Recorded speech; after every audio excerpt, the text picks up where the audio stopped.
నమస్తే, నా పేరు Shivaji. Welcome to our channel. Tirumala Tirupati దేవస్థానానికి సంబంధించి ఆ హుండీ లెక్కించేటప్పుడు ఆ పరకామణిలో నుంచి డబ్బులు కొట్టేసినటువంటి కేసు ఏదైతే ఉందో దానికి సంబంధించి ప్రత్యక్ష సాక్షి అయినటువంటి సతీష్ కుమార్ తాడిపత్రి దగ్గర ఒక రైల్వే ట్రాక్ దగ్గర ఆయన మృతదేహం అయితే లభ్యమైంది. అది హత్య లేకపోతే ఆత్మహత్య అనేటువంటి కోణంలో పోలీసులు దర్యాప్తు ముమ్మరం చేశారు. ఆ కేసును గుత్తి స్టేషన్ నుంచి ఇప్పుడు తాడిపత్రి స్టేషన్కి అయితే ట్రాన్స్ఫర్ చేయడం జరిగింది. మొత్తం 10 ప్రత్యేక బృందాలు అయితే కనుక విచారణ చేస్తున్నారు. అదేవిధంగా ఆ ట్రైన్లో ఎవరెవరు ప్రయాణించారు, అతను సీటు A1 అయితే A14 A15 దగ్గర బ్యాగ్ ఎందుకు పడింది, అసలు ఆయన ట్రైన్లో నుంచి ఏమైనా దూకేశాడా అని చెప్పి వాళ్ళు ఒక సీన్ రీకన్స్ట్రక్షన్ అనేసి ఒకటి చేయడం జరిగింది. ఒక బొమ్మను తీసుకెళ్ళి ఫాస్ట్గా వెళ్తున్నటువంటి ట్రైన్లో నుంచి దూకేసేలాగా బయట విసిరేస్తే ఎంత దూరంలో పడుతుంది, కానీ ఆ రెండు మ్యాచ్ కాలేదు. సో ఇది అక్కడ దొరికినటువంటి మృతదేహం ఏదైతే ఉందో అది దాదాపు 16 అడుగుల దూరంలో ఉంది. కానీ వీళ్ళు సీన్ రీకన్స్ట్రక్షన్ చేసినప్పుడు 2 అడుగులు 4 అడుగుల దూరంలోనే పడడంతో ఇది ఆత్మహత్య కాదు అనేటువంటి కోణంలో కూడా దర్యాప్తు అయితే ముమ్మరం చేశారు. అదేవిధంగా ఆ సతీష్ కుమార్ యొక్క సోదరుడు వచ్చి ఇది ఖచ్చితంగా హత్యేనని, ఎందుకంటే ఇంతకు ముందు కూడా తన అన్న భయపడేవాడని చెప్పి, సో పరకామణికి సంబంధించి ఈ కేసులో పెద్దల హస్తం ఉందని చెప్పి వాళ్ళు ఎట్టి పరిస్థితుల్లోనూ నన్ను వదిలిపెట్టరని చెప్పేవాడని కూడా వాళ్ళ సోదరుడైతే ప్రెస్లో చెప్పడం జరిగింది. సో అదేవిధంగా సతీష్ కుమారు ఎందుకు 2 గంటలకు ముందే ట్రైన్ కోసము ఇంటి నుంచి బయలుదేరాడు.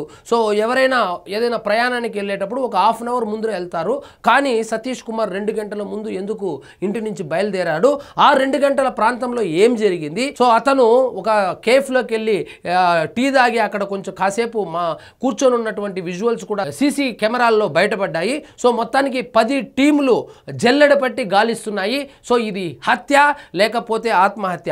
ఆ రోజు రాయలసీమ ఎక్స్ప్రెస్లో ఏం జరిగింది, ఆయన గుత్తిలో ట్రైన్ ఎక్కి తిరుపతికి విచారణకు హాజరు కావాల్సి ఉండగా మార్గ మధ్యంలో ఈ సంఘటన అయితే జరిగింది. దాని గురించి పోలీసులు అయితే విస్తృతంగా గాలిస్తున్నారు. నిందితులు ఎవరు ఉన్నారు, లేదా ఆత్మహత్య చేసుకున్నాడా లేకపోతే హత్య జరిగిందనే కోణంలో దర్యాప్తు చేస్తున్నారు. ఇక చూడండి, సతీష్ ది హత్య లేకపోతే ఆత్మహత్య. తిరుమల పరకామణి చోరీ కేసులో సాక్షి టీటీడీ మాజీ అధికారి సిఐ సతీష్ కుమార్ అనుమానాస్పద స్థితిలో మృతి చెందిన విషయం తెలిసిందే. ఈ కేసులో పోలీసులు దర్యాప్తు ముమ్మరం చేశారు. అందులో భాగంగా రాయలసీమ ఎక్స్ప్రెస్లో సతీష్ ప్రయాణించిన బోగీలోని ప్రయాణికులను విచారించేందుకు సిద్ధమయ్యారు. సో ఆ రోజు రాయలసీమ ఎక్స్ప్రెస్లో ముఖ్యంగా ఏసీ బోగీల్లో ఎవరెవరైతే ప్రయాణించారో, అదేవిధంగా అక్కడ గార్డు ఉంటాడు, ఆ గార్డు ఇతను దూకేసిన తర్వాత ఆ చివరి బోగీలో ఉన్నటువంటి ఆ గార్డు గమనించాడా లేదా అని ఆ గార్డును కూడా విచారిస్తున్నారు. సో ఆ రోజు ఆ ట్రైన్లో సహ ప్రయాణికులు ఎవరైతే ఉన్నారో వాళ్ళను కూడా విచారిస్తూ ఉన్నారు. మరి చూద్దాం ఏం జరుగుతుందో. ఇది ఆత్మహత్య లేక హత్య అనే కోణంలో దర్యాప్తు చేస్తున్నారు. కాగా ఇక ఈ కేసులో మరింత స్పష్టత రావడానికి సీన్ రీకన్స్ట్రక్షన్ చేశారు. కదులుతున్న రైల్లో నుంచి 3 బొమ్మలను వివిధ ప్రదేశాల్లో పడేలా చేశారు. అయినా కేసు ఎంతవరకు పురోగతి సాధించిందో పోలీసులు వెల్లడించలేదు. పోలీసులు చాలా గోప్యతతో ఉంచారు, ఎందుకంటే ఇది హై ప్రొఫైల్ కేసు కాబట్టి. అందులోనూ హిందువుల మనోభావాలకు సంబంధించింది. సాక్షాత్తు శ్రీవారి హుండీలో నుంచే డబ్బులు కొట్టేశారు కాబట్టి వీళ్ళు. సో ఈ కేసుకు సంబంధించి చాలా గోప్యంగా ఉన్నారు, ఎటువంటి డీటెయిల్స్ కూడా బయటకు రావడం లేదు. సతీష్ డెత్ మిస్టరీపై అసలు పోలీసులకు క్లూ దొరికిందా లేదా అన్నది మిస్టరీగా మారింది. సతీష్ కేసులో పోలీసులు విచారణ వేగవంతం చేశారు. ఇప్పటికే 10 ప్రత్యేక బృందాలతో దర్యాప్తు కొనసాగుతుంది. తాజాగా ఈ కేసును గుత్తి రైల్వే స్టేషన్ నుంచి తాడిపత్రి పోలీసులకు బదిలీ చేశారు. సతీష్ కుమార్ రాయలసీమ ఎక్స్ప్రెస్ లో ఏసీ బోగీల్లో ప్రయాణించారు. అయితే ఆ సమయంలో ఏసీ బోగీల్లో ఉన్న వారి వివరాలను సేకరించి వారిని పోలీసులు ఆరా తీస్తున్నారు.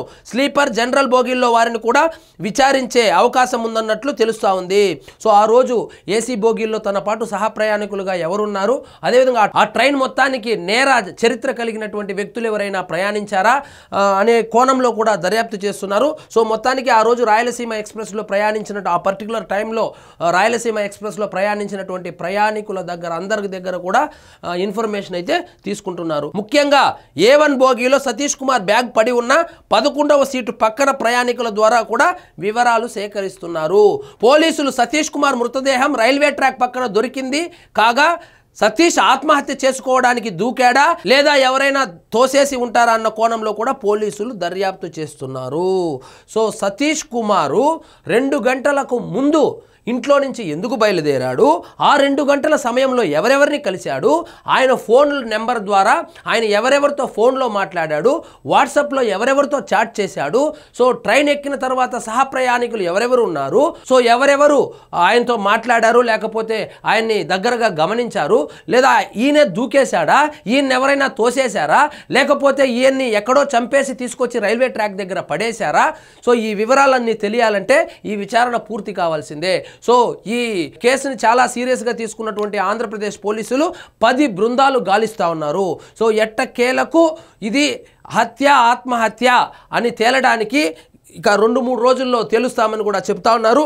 మరి చూద్దాం ఏం జరుగుతుందో ఈ కేసులో. సో ఇదండి ఈరోజు మన టాపిక్. మీకు ఈ వీడియో నచ్చినట్లయితే లైక్ చేయండి, షేర్ చేయండి, ఛానల్ మాత్రం సబ్స్క్రైబ్ చేసుకోవడం మర్చిపోవద్దు.